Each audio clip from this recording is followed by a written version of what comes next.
Hello, my name is Dash. I work in Multiple Constitution Services, and thank you for coming. This is our first annual movement event of the year. I'm just going to briefly introduce Dr. Blanka Knotková-Čapková and what she does, and then speakers will talk about today's main topic. So, Dr. Blanka Knotková-Čapková is Associate Professor and Head of Department and the guarantor of the study program at the Department of Asian Studies at Metropolitan University, and co-founder and professor of the Department of Gender Studies in Charles University of Prague. Her research focuses on gender analysis of modern Bengali literature, currently on women's writing. She has published, edited, and co-edited books and studies on topics from gender, cultural, and Indian studies in Czech Republic, the Slovak Republic, India, the Netherlands, Poland, and USA.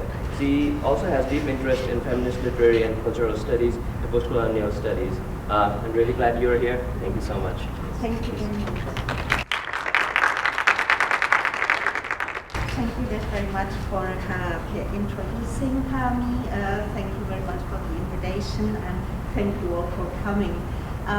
During my lecture or my speech, anytime you feel like interrupting me, asking anything, commenting on anything, or perhaps disagreeing with me, please feel free to do so. I will like it if it is more interactive. It's only to the good of the lecture. And in the beginning, I would also like to apologize for my English, which is far from being perfect.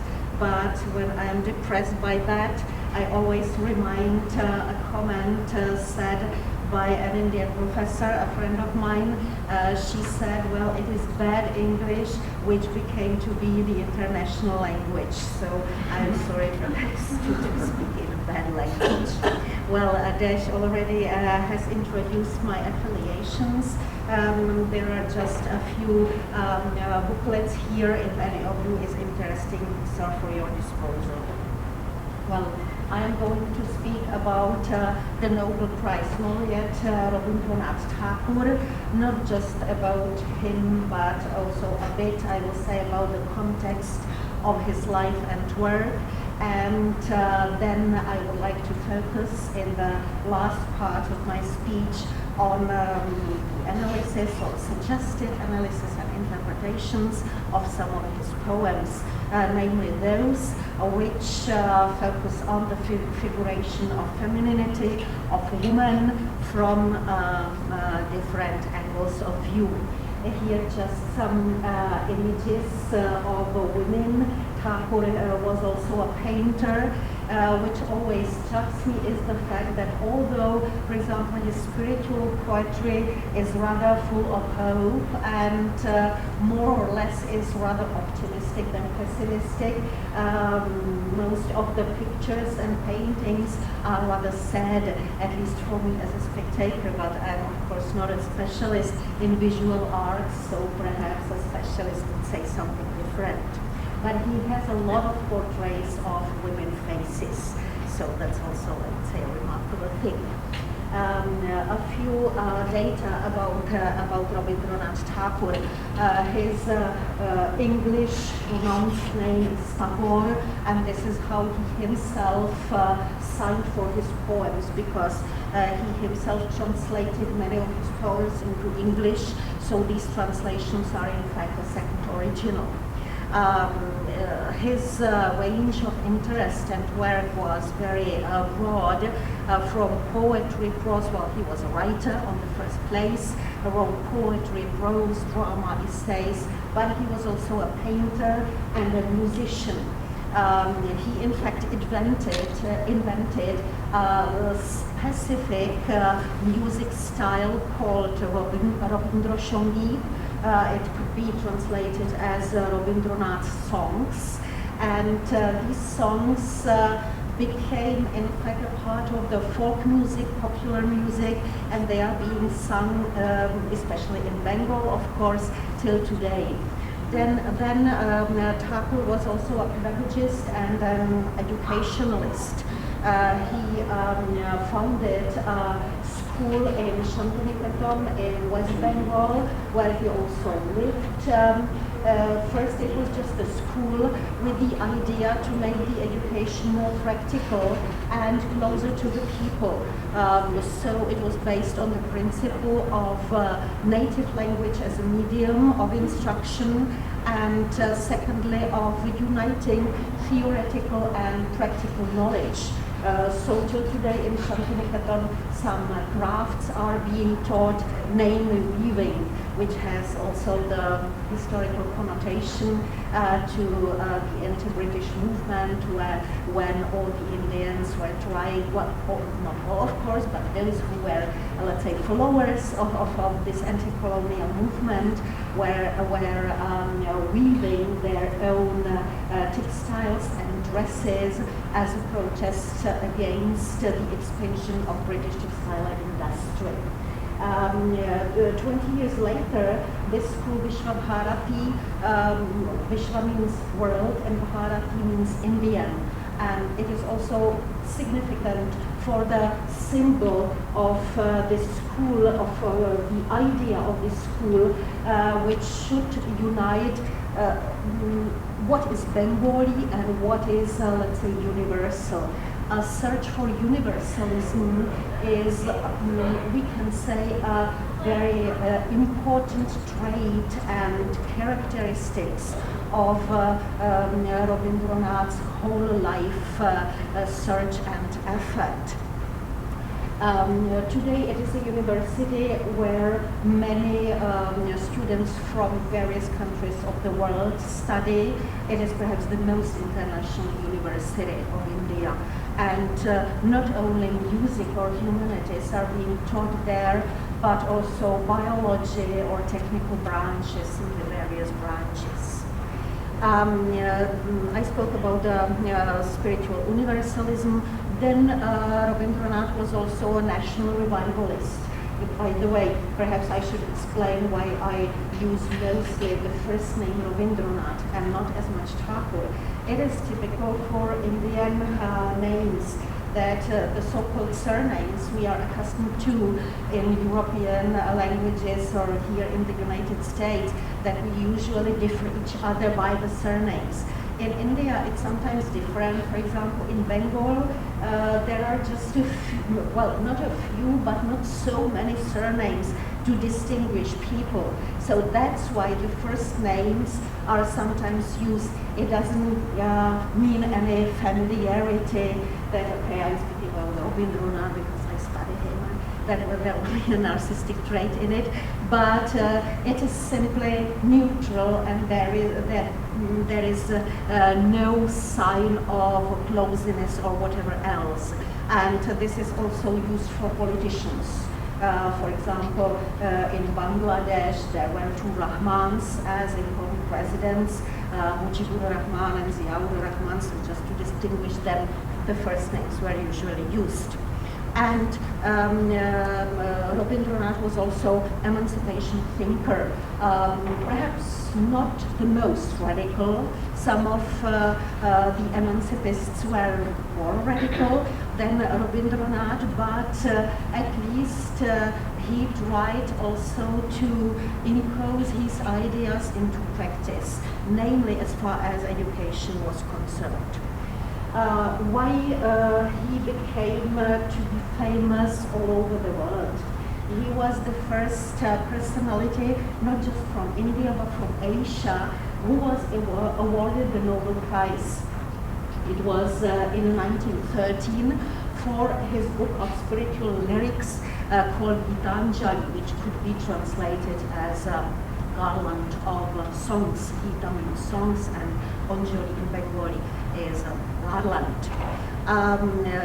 Rabindranath also contributed in a very important way to Indian modernism in his writings, namely poems perhaps. There was a change both in the context and form. As far as the context is concerned, Rabindranath introduced new topics into Indian poetry. For example, not just to speak about nature, about so-called beautiful things, about love, etc., but also about to bring in some social critical topics, to speak about people from the lower social strata, etc. So that was very progressive, or regarded to be progressive in those times. Well, or not by everybody, but perhaps more, it is regarded more to be progressive in retrospective from our point of view. And then as far as the form is concerned, he introduced into Bengali poetry the free verse and also colloquial language, which, however, perhaps sooner penetrated in a more important way into prose than into poetry. Into poetry, it was just a bit later on. Then, as far as the context of his writing is concerned, I already mentioned some of the poets. So the National Revival movement, sometimes also called Bengali Renaissance, but it has nothing to do with the European Renaissance as far as the period is concerned, nor as far as the contents is concerned. It was simply a National Revival movement. Was something that very probably formed not just Rabindranath himself, but the whole family. He was a member of a very prominent family. Both his grandfather and his father were also national revivalists, and Rabindranath himself probably had no other option than to follow this line. But he had also many brothers and sisters. He became the most famous of them. Then I spoke already about the beginnings of Bengali and Indian modernism. Here we could say that most of the first modernists were Bengali by origin. That's why I just put Indian into brackets, because Bengal, namely in the 19th century and then in the first half of the 20th century, was a sort of a perhaps avant-garde, if it's not too strong word, of India as far as political development, especially anti-colonial movement, and also cultural development is concerned, as Kolkata being the center of all these activities. Then as far as the emancipatory movement is concerned, so Rabindranath thematized critically the position of women and of lower castes. We perhaps could not say that Rabindranath was strictly against all hierarchies. That would be too far to characterize him as a cultural personality, as a thinker, and as a writer. But what can be said that he definitely criticized very sharply the most obvious evils of discriminations, marginalizations, of simply harming people according to their social positions, etc. And then another line was his, let's say, patriotic efforts. Thakur, Rabindranath Tagore was a friend of Mahatma Gandhi. In some respect they cooperated and their thoughts sometimes corresponded, but there were also differences between them. Of course, the name of Mahatma Gandhi is world famous, so Gandhi was also said to be the inspiration of Martin Luther King and another civil rights leaders all over the world. As far as their differences is concerned, Gandhi perhaps was more traditional as far as the economy or prospects of Indian economy and society is concerned, because his ideal was that India should come back to the, let's say, state of a village society, just formed of village communities, small communities. Gandhi was against the so-called technical progress and maintaining that this would just destroy the local industries, the local crafts, and also the local social relations. Rabindranath, in that respect, was not so radical. On the other hand, he thought that one of the most important and largest movements that Gandhi initiated, it was the movement of Swadeshi, was not quite fair to all of the groups of the society. The movement Swadeshi was the movement urging people not to buy the factory textiles from Britain, which were cheaper, and to support the local textile industry. That's true that in fact colonialism destroyed more or less the development of textile industry in Bengal. Bengal was textiles great power, not within India, but within Asia, of Asian importance, we can say, before the British came there. And that was really a great harm to local textile producers. So this was Gandhi's one of the main, let's say, ideas and also practical political efforts. Rabindranath Tagore, on the other hand, pointed to the fact that, for example, the poor Muslim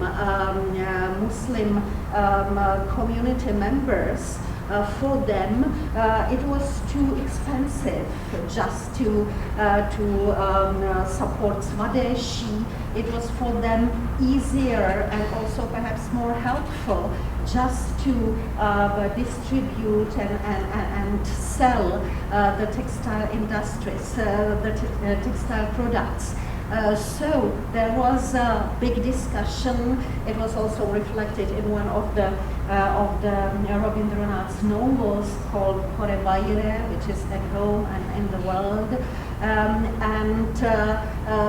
In that respect, so they had different opinions.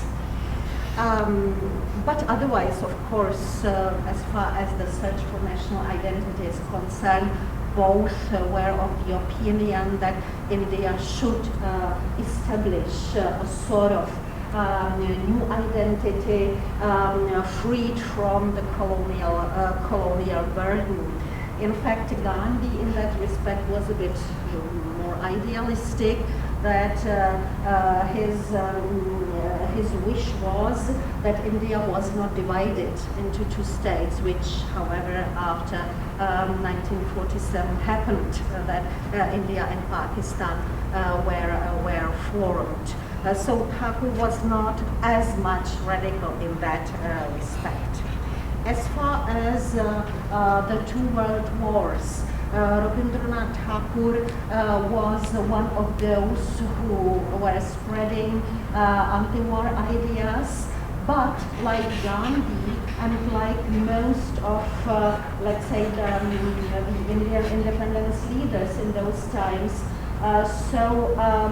he finally did not stand against supporting the British in the conflict during the Second World War.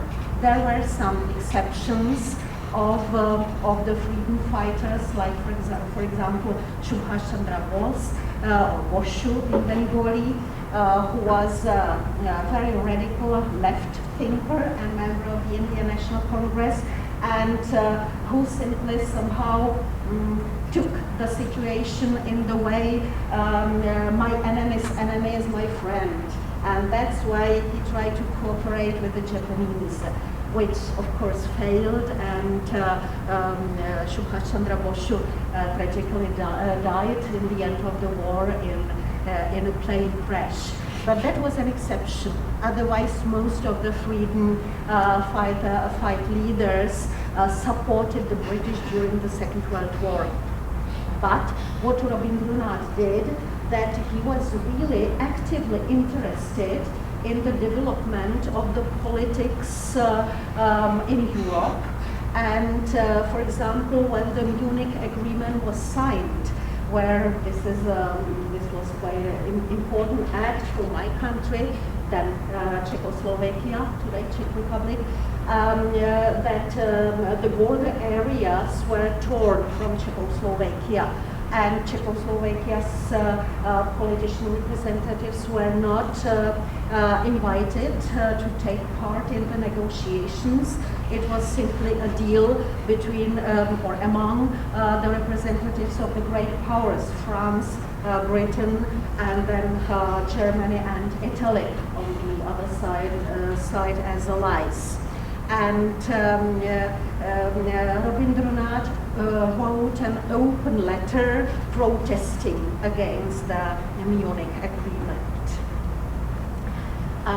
Now just let's show a few pictures. This is a statue of Rabindranath Tagore in Kolkata. Kolkata is one of the most important cultural centers of India till today. And there is a theater called Rabindranath, in fact something like seat of Rabindranath Tagore, and the statue is situated in front of it. These two images come from Shantiniketan, the Vishwabharati, the university, which is still very much vivid place. As far as Rabindra Sangeet, which I was mentioning, you can often meet there groups or single singers singing the Rabindra Sangeet in the area of the university or Shantiniketan. And this is just an example of a students' theater. Shantiniketan students, I would say, form really very lively and active community. One cannot see that at every university, but in Shantiniketan it really works. They even have their own anthem, which there is a refrain, Amader Shantiniketan, which is our Shantiniketan. So there are many events that take place there, from happenings to theaters or whatever other actions. Then there is also the tradition of not only educating but trying to support the poorer people on the idea, which is very close to that of fair trade. This is one of the crafts center in Shantiniketan, which focuses on women workers who specialize on textile production or products from leather. So you can just see a few examples. And this is the main workshop there of that crafts center. And they sell their products there. Of course, the prices are a bit higher, but what they earn goes directly to them. Now let me say a few words about the Tagore studies, well, English name of the poet, in my country. So also what brought us Czechs to study Rabindranath Tagore so deeply, which we try to. I should say that the Czech translations of Rabindranath Tagore were the first ones in Europe without English as a medium. So there was the translator, Professor Vincent Lesmý, who was Rabindranath's personal friend, and he translated Rabindranath's poems directly from Bengali into Czech, while into other languages in the first half of the 20th century, it was always through English as a medium. So even the first translations in German or in French, in these large languages, were through English, only later on directly. Then after Lesny, it was Dušan Zbavitel, who probably was the most famous Czech Tagorian scholar. He translated more than 60 books from Bengali, and also in India he was awarded the honorific title Rabindranath Tagore, which means the teacher of Rabindranath studies. And he was the first foreigner to be awarded that prize. Here just we can see Vincent Lesny and Rabindranath Tagore in Shantiniketan. Lesny went there, and after making friendship, he invited Rabindranath in Prague, in Czechoslovakia. During the 1920s, Rabindranath twice visited Prague. And this is Dušan Zbavitel. He is an author, a part of many other books, of a book called Bengali Literature. For the first time, it was published in Germany in 1973, I think. In that time, it could not be published in Czechoslovakia, the Czech Republic. Because Zbavitel was politically persecuted. So in the Czech language, it was published only in the beginning of 1990s. What is quite interesting is how the focus on translations Rabindranath into Czech, and also let's say, studying Rabindranath within the Czech Academy was changing, because it reflects the context of the political development of our country. In the beginnings, it was mostly, the focus was put, the emphasis was put mostly on his spiritual poetry, because it was the area where he, or thanks to which he became world famous. But after the World War II, and after establishing of the communist regime in our country, the focus changed. Spirituality was rather put in the margin in all of the possible respects.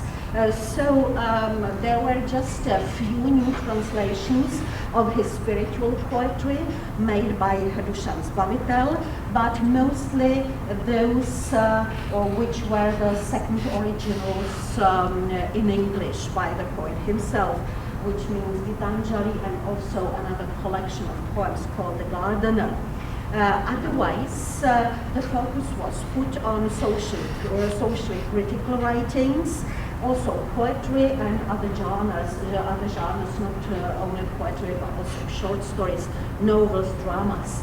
Here in these translations, we can also find some short stories very critically interpreting the position of women.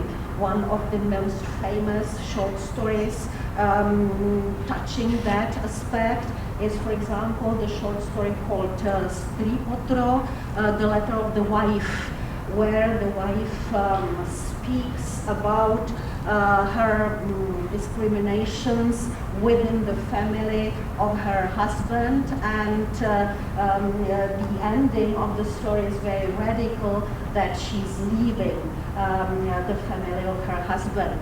Well, we know, of course, nothing about her future life, which might have been very difficult, but it is a sort of, let's say, very tendential and ideologically strong short story, putting attention to that problem and to that issue. After 1989, the spiritual poetry was simply again brought back to the focus of the listeners, readers, and translators. But as Dušan Zbavitel, in fact, translated most of the most important Rabindranath's writings, just a few new translations occurred since 1990. But there were perhaps some new perspectives, theoretical perspectives, in analysis of Rabindranath's writings. One of them perhaps could be hopefully suggested by a new book that we prepare at Metropolitan University, which will be called Tagore on Discriminations, Representing the Unrepresented. In the subtitle, Representing the Unrepresented, I owe thanks to my Kolkata friend, Professor Sanjukta Dasgupta, because she suggested that to be the subtitle of the book, which I found very accurate. Then, as far as the theoretical and methodological perspectives of my approach, my let's say specialization lies in literary analysis, and I am using the method of so-called resistant reading, which points to the famous essay of Judith Fetterly, where the main thesis is that literature is political in such a sense that it is ideological. We cannot simply get rid of ideology, and it is nothing bad, but it is something that penetrates all of our writings, even perhaps lyrical writings, because how the poetic figuration is made, or which focus as far as of the male gaze or female gaze we use, all that in fact points to a sort of ideology or look upon the world. Then for me, gender is a basic methodological category, but I mostly try to apply intersectional analysis,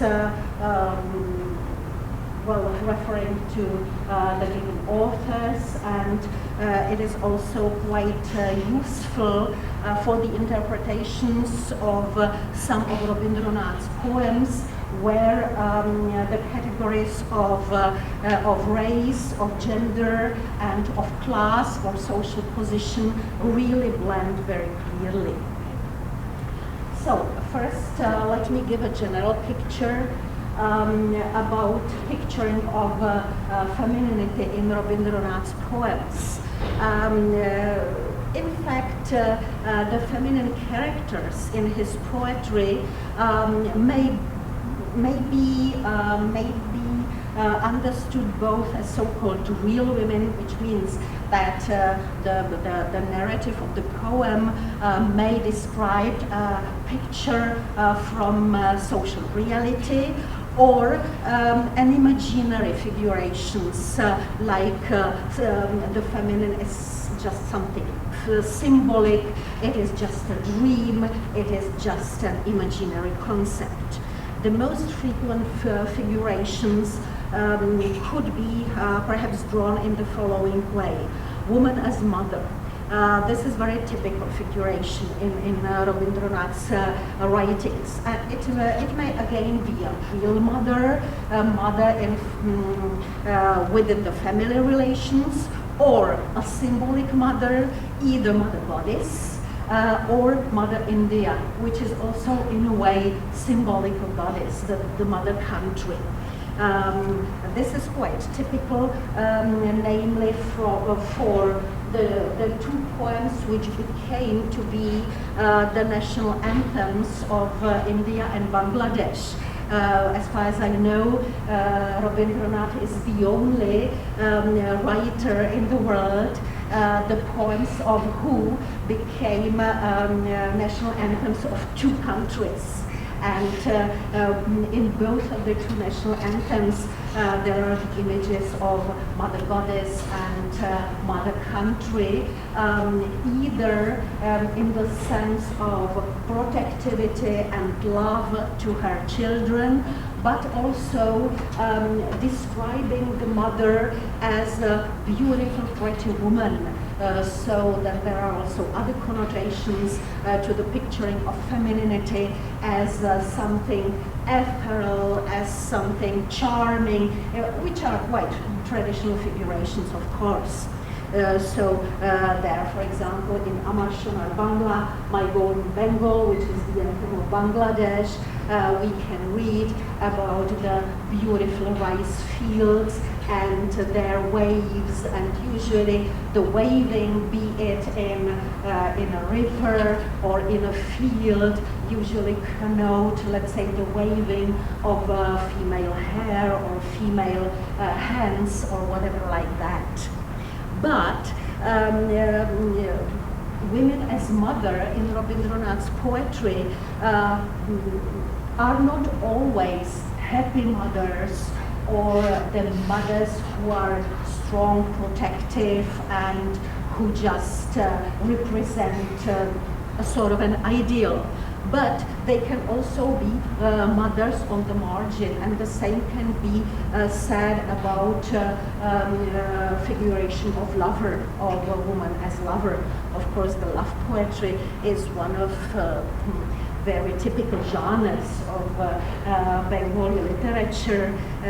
One of my Bengali friends, who is a poet, told me that every Bengali writes love poems, that it's nearly something obligatory. But in fact, this is a genre that, of course, was not invented by Rabindranath, but he also contributed to that in a very important way. But these are not just the traditional figurations, but for example, there can also be put a sort of a nostalgia in it, and some of the poems are also narrated from the eyes and from the position of the woman. One of them is, for example, a poem which was incorporated in the English collection of his poems called The Gardener. And it is an ethical lyrical poem, not just a lyrical one. And there are in fact in two stanzas a sort of a contrapunct between the wish and illusion of a young girl to a sort of a nostalgia and disillusionment. In the first stanza, she is telling her mother, "Oh mother, young prince will just pass along our house, and so I have to put on my best dress, and I'm simply waiting for it." And then she asks, "Well, why do you watch me so surprisingly, mother? It's clear that if the prince is going along, I have to do all the best, but no matter if he notices me or not." So a sort of a self-reflection is even given in the first stanza. And then in the second stanza, it's already after the event. And the girl again speaks to her mother, and she's saying, "Well, mother, the prince was passing along our house, and the sun simply glared at his carriage. And I took my necklace and I throw it in front of his carriage."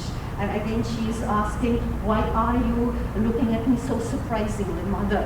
I of course know that he didn't pick up my necklace, that he didn't even notice me. But what is in fact the underlying idea is I don't care. This is not the important thing, if he did look at me or not, but it is about my wish."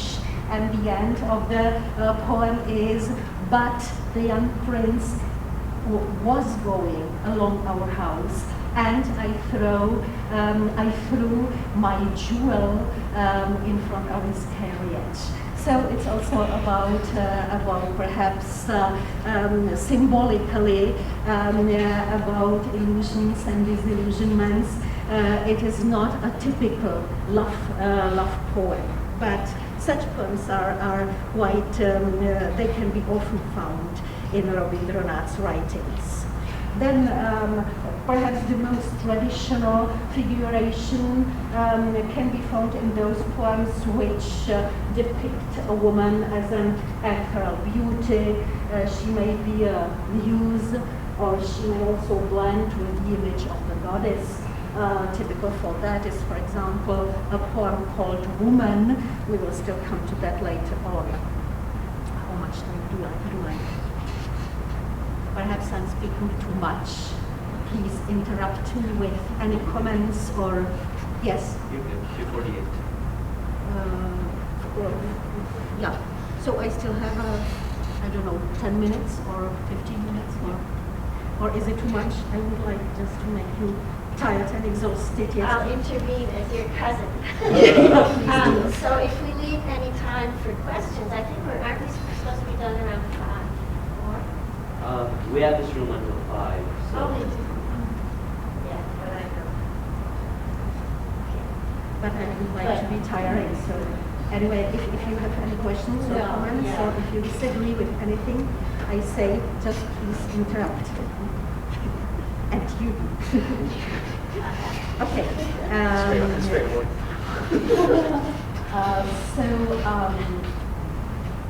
Yes, so we will still, I will still show very, very briefly that example. Then Rabindranath was also devoting some poems to his children, both to boys and girls, and there are also some images of beloved daughters in his poems, be them just nice, lovely girls, enfants terribles, or some of the poems are also more symbolic or have more symbolic connotations, which I also say a few words later on. Then woman can also be symbolically understood as a personification of nature. He has a quite famous poem called Africa, where we can find both traditional figurations, which could be interpreted in a very essentialist way. Like, for example, Africa represents blackness, represents darkness. The darkness represents also chaos and nature. So the archetypal femininity, we can say, which is quite traditional. But on the other hand, there is another, let's say, contrapunctal line which speaks about Africa as a victim of colonialism and as a victim of various invasions, even of course of the hunts for the slaves, etc., etc. And then the last stanza of this poem, in fact, is intra-diegetic, where the poet penetrates the narrative, and he wants to express his pity and his sadness about Africa's, let's say, fate. So he is saying Komakora, which means forgive us, Africa. But anyway, I find in this poem a sort of, let's say, Orientalist discourse. And for me, it is very interesting that somehow India has been portrayed in a way which could be criticized as a part of the Orientalist discourse. I refer, of course, to Edward Said and other post-colonial writers. Something exotic, something homogenized, or sometimes just a silent victim, which is the object of the violence from outside. And for me, it was quite interesting that this is exactly the approach or the way how Africa is portrayed in a poem written by an Indian poet, Rabindranath Tagore. Something exotic. The darkness also symbolizes mystery. It is a mystery which is not just chaos, but mystery which is difficult to penetrate in. So this is the Black Africa, which evokes in us both fear, but also perhaps both a sort of attraction. By the way, the image of blackness repeats in Rabindranath's poems many times. Not just as far as Africa is concerned, but for example, as far as some characters of girls from the lower castes, lower social strata, because the color of the skin in the traditional Indian caste system was one of the distinguishing aspects, the distinguishing criterions, that the higher castes were of fair skin. Until today, by the way, to have a fair skin means for a bride to be more attractive and perhaps to have better chances for wedding. If she wants to, of course, but usually in that respect, I would say that the system still prevails quite strongly. But the girls from the lower castes are black, and there are several poems in Rabindranath's writings when he watches such a black girl. I will show two examples later. And in these poems, the girls are victims of discrimination. So perhaps I will skip some of the examples. If there is time and if you are interested, we can come back to them. But now I would like to focus on these on two examples of the black women where, let's say, the discrimination of gender, class, and race intersects. The first example would be the poem called Black Girl, Kaume, in Bengali. It is again an epical lyrical poem, and the epical line is quite strong there. There are two images in the narrative. The poet, through whose eyes the narrative is being told, and the girl, who is the watched, in fact, object, we can say. They are sitting in different houses across the street. He just can watch her in the window. And she is a sort of a dumb image sitting at the window and saying nothing all the time. There is the inherent criticism, I would say, in this poem of the gender stereotype of not being married, because the poet guesses she probably could not be married because she's too black. In that story, it is not said if she comes from a lower caste, but I would say probably not in this example. She just simply has black skin. So it's her unluck or bad luck. And so she's just sitting there, a sad image, not saying anything. She's a static character, and she's also motionless. She's just sitting. So she has no voice. If we apply the feminist criticism or critical reading to that, let's say, setting, so we can say that she is a typical image or picture of a victim, of a female who probably needs somebody to free her from such a state of being motionless, without voice, simply imprisoned.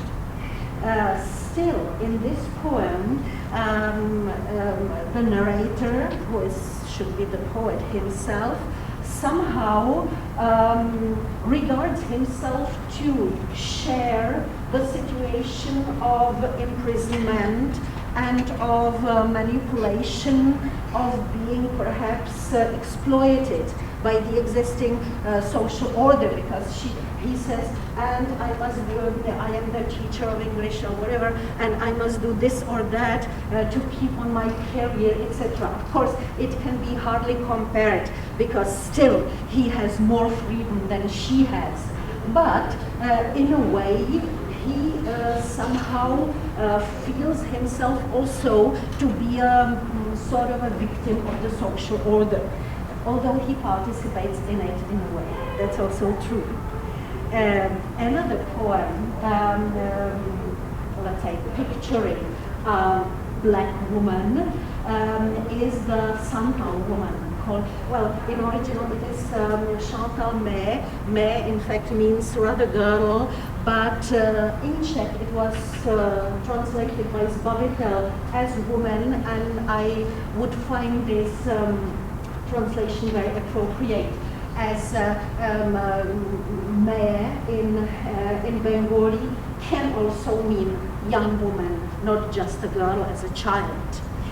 So the narrative of the story tells us that the Santal woman, well, the Santalis, who are they? It is a tribe, one of the today perhaps most politically active tribal minorities in India. And as far as the traditional caste system is concerned, so they were regarded to be below the caste hierarchy, below such a structure. So these tribal communities traditionally belonged to the perhaps most discriminated ones. On that place, I should of course mention that according to the Constitution of India, now any discrimination by gender or religion or caste or ethnicity or race is forbidden. But there is still, let's say, the tradition which is surviving, and on the other hand, there is the law, and there are some, let's say, activists who try to get rid of the tradition for the whole country. So here what happens? This woman works on the construction of the poet's house, and he's just sitting and watching her. He is also attracted to her, obviously. There are many metaphors of, again, of woman and nature, but unlike the black girl from the previous poem, there is an inner strength inside this female character. She's also just silent. She does not have a voice in the poem, but there are signs of an inner potential of the strength. For example, the poet is saying that he somehow misuses her Shakti. Shakti means strength, and it is also a name for a goddess. You know, the goddess Shakti, or for, let's say, the transcendental female principle, spiritual principle. So, the Santal woman has this Shakti inside her, but this Shakti was suppressed. And the poet here participates, obviously, in the discriminatory discourse, but he's self-critical, but doesn't change it. So still just watches the Santal woman as she's working and carrying heavy burdens, but he's self-critical, at least in theory. Okay. So she has a sort of a hidden strength. We can again see the blending of race, caste, class, and gender critical discourse in this poem. And why am I saying that she has this Shakti? It's not thanks to one of the verses when the text explicitly speaks about that, but because as far as the nature figurations associated with the female figure is concerned. So there are also similes which rather connote some the strong part of the nature, like lightning. So it is not just wind and melody, etc., or birds or flowers, typical associated to women in poems, but it is also the lightning, the symbol of power, definitely, of strength. And as far as the attraction of blackness for the poet, which can be also traced in other of the poems, here we can see it explicitly in the symbol of the flute, because as he watches the Santal woman working and going, So he as if heard a flute singing or playing. So the psychoanalytic reading of that would be that the flute, of course, is a symbol of fertility and sexuality, but also we could perhaps suggest another interpretation that music here means a symbol of freedom, which we could also find in the discourse of the poem. So just to sum up, if we speak about the deprivation of voice, which is a big feminist topic and part of feminist criticism, so we can of course refer to Gayatri Chakraborty's Spivak, by origin an Indian, although now living working in the United States, and her famous essay, Can the Subaltern Speak? As there has been a big discussion how Spivak in fact meant it, if the subalterns simply don't have any voice, but she herself denied it in further interviews, that she maintained she just wanted to describe the situation, but not to mean that the subaltern cannot have voice in future or a potential to speak. So we can perhaps just finish by the words that let there be a space where the powerless can themselves articulate their needs and desires and find their identities in a free way. Thank you very much.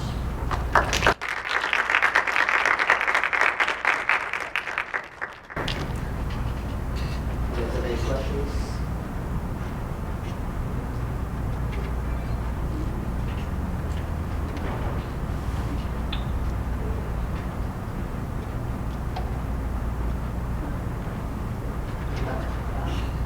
Yes, please. When you're doing your scholarly work on this poet, do you use the Czech translations, or do you know? Just sometimes to compare, or if I also had several lectures and one article just analyzing, translating Rabindranath into Czech language, then of course, but otherwise I work with the Bengali originals.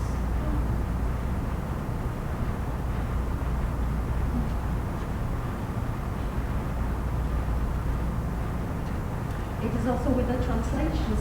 It is also quite interesting from the gender perspective, because there is, for example, a poem where in the Bengali original Rabindranath uses the word devota, and it may be a god, it may be a goddess, but it simply is a godly being, not gendered grammatically from the language perspective, but both in English and in Czech, into Czech, it was translated as God. But this is the problem of the language, that in fact neither in English nor in Czech we have some generally neutral naming for a godly being.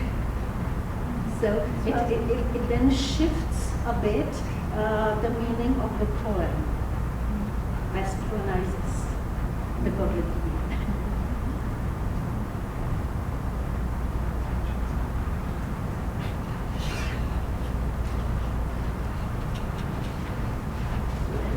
My question that I know the answer to it. I don't know if anyone else is interested in it, but I suggested to Blanka someone might be interested in it. And she said, oh, that's too narcissistic to talk about myself. But you have an interesting story about how you came to choose the field that you went into, right? That has a political and social context to it. And there might be some interest in how you simply chose this. Which gets away from the question of the literature itself. Yeah, well, I have in fact two answers for that, always. One is just on the official level, and it is also true, but it's just a part of the truth, that it was through Rabindranath. That's true, that during my secondary school studies, I read some of the translations by Dusan Zbavitel, and I was really inspired.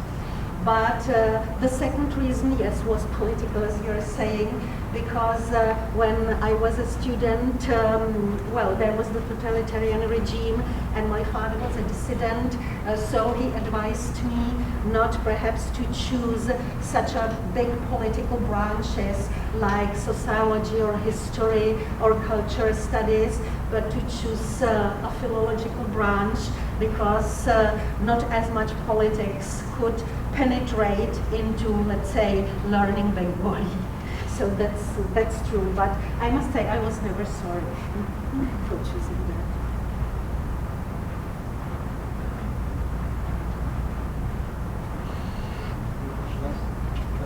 I need to apologize. I'm a professor of religious studies, and I had a class the last hour. And I've been looking forward to your talk for a long, long time, but the time's didn't draw. And I'm a big fan of Tagore, and have read some of his poetry and translation. Among the things that are kind of interesting to me is his dialogues with Gandhi, and the kind of differences in the tensions that emerged. Do you know much about that, or do you want to say anything about that? It might interest other people. It would interest me. If he's saying about that. Yeah. Well, it's perhaps, yeah, in some of his letters we can find it, but rather we can perhaps understand that from his writings. As I mentioned, this novel, Hore Bayere, At Home and at the World. So the main figure there is somebody like Rabindranath was. So he's a landlord, but he's very, let's say, free-thinking person. Of course, supporting national revival and also supporting his wife in a way, let's say, to leave just the house, not to be in the zenana, although that was that's a Muslim word, and the Hindus usually say that the segregation of women were brought into India by the Muslims, but that's true that the higher caste quite eagerly adopted that. So it also existed in the prominent families, and this wife does not leave the house, only urged by the husband she does. Well, that's another story, which in fact the line is based on. But the attitude of this landlord to the Swadeshi movement is important there. That his counter, let's say, the counter character of this book is prominent of the Swadeshi movement, but he is described there as someone who is very, how to say, narcissistic and selfish, and just for him the Swadeshi makes sort of space for showing himself off. And this, in fact, it already can speak for Rabindranath's opinion about Swadeshi, that he chooses such a character. Of course, other character could be chosen which would be really devoted and self-sacrificing, etc. But he is not. And this landlord is against Swadeshi because he maintains that really harms the Muslim members of my village, who are too poor to buy more expensive Indian goods, and they are simply dependent on distributing these textiles, factory textiles from Britain. And so he is a sort of outsider in the story, but obviously the positive hero, while the Swadeshi protagonist is a negative hero of the novel. So, and Rabindranath himself never was, as far as I know, an open supporter of the Swadeshi movement, and very probably because of that. So in that respect, I would say was able to distinguish the position of various social groups, perhaps more than Gandhi.